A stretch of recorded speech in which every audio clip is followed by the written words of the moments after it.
Total زندگی 60 سال اگر ہو، ویسے تو پتہ نہیں کہ اٹھنے والا اگلا قدم کہاں ہے۔ ابھی راستے میں ایک عزیز کا یہ مجھے بتا رہے تھے کہ وہ ان کے ہاتھوں میں دم توڑ گئے اور یوں جو ہے وہ ہاتھوں سے نکل گئے، تو زندگی اتنی تیزی کے ساتھ موت کی طرف گامزن ہے۔ تو چلو 60 سال کی زندگی بھی پائی، اور یہ صحت بری زندگی کی بات کر رہا ہوں، تو وہ بھی 17 سال 20 سال لگا لیں، 30 سال لگا لیں، 60 سال ہی لگا لیں، اور آخرت کا ایک دن، صرف ایک دن، قرآن نے بتایا 50,000 سنہ، کہ اس کی مقدار بتائی قرآن نے کہ 50,000 سال کا ایک دن ہوگا۔ اس دن کے مقابلے میں یہ ساری زندگی رکھیں تو اس کے پلے بچتا کیا ہے؟ تو پھر اصل زندگی تو آخرت کی زندگی، اس لیے ہمیں آخرت کی زندگی کو سنوارنے کے لیے منصوبہ بندی کرنی چاہیے۔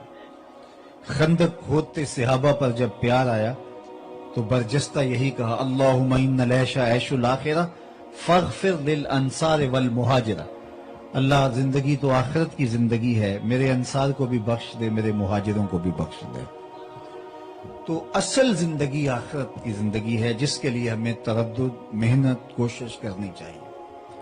اس کا یہ مطلب نہیں ہے کہ یہ دنیا کی زندگی میں ہم بالکل بے بس ہو کے بیٹھ جائیں اور دنیا کی زندگی کچھ نہیں ہے۔ آخرت کی زندگی اس پہ مرتب ہوگی، اور دنیاوی زندگی میں دنیاوی برکتیں اگر ہمیں نصیب ہو جائیں آخرت کا خسارہ کیے بغیر، تو ہمارا دین ہمیں اس سے روکتا نہیں ہے۔ یہ جہان بھی اچھا ہو اور اصل اخروی زندگی بھی اچھی ہو۔ حضور علیہ السلام نے ایک صحابی کو دیکھا کہ وہ سخت کمزور ہے، بلکہ حدیث پاک میں آیا کہ وہ چوزے کی طرح کمزور تھا، اس کی کمزوری کو بیان کرنے کے لیے کہا گیا، سخت کمزور تھا۔ تو آقا کریم نے اسے کہا کہ تو اتنا کمزور ہے، تو نے اللہ سے کوئی دعا مانگی تھی؟ اس نے کہا جی میں نے اللہ سے دعا مانگی تھی۔ کیا دعا مانگی تھی؟ اس نے کہا میں یہ دعا مانگی تھی کہ آخرت کے حصے کے دکھ بھی دنیا پہ آ جائیں، میری آخرت صاف ہو جائے۔ تو میں یہ دعا مانگتا رہا تو شاید دعا قبول ہو گئی۔ بہت ساری تکلیفیں، اذیتیں، پریشانیاں مجھے گھیرے رکھتی ہیں، تو ان پریشانیوں اور دکھوں نے میرا یہ حال کر دیا جو آپ کے سامنے ہے۔ تو بظاہر بڑی خوبصورت سی بات تھی کہ اس نے آخرت صاف کر لی اور کہا کہ آخرت کے حصے کے دکھ بھی مجھے دنیا پہ مل جائیں، لیکن میرے اور آپ کے آقا و مولا نے اس پر حوصلہ افزائی کرنے کی بجائے اسے کہا، تو نے یہ کیوں کہا کہ آخرت کے حصے کے دکھ دنیا پہ آ جائیں؟ تو نے یہ کیوں نہیں کہا ربنا آتنا فی الدنیا حسنۃ وفی الآخرۃ حسنۃ، اللہ میری یہ زندگی بھی اچھی کر دے، میری وہ زندگی بھی اچھی کر دے۔ اس سخی کی چوکھٹ سے مانگنے لگے ہیں تو پھر تھوڑا کیوں مانگے؟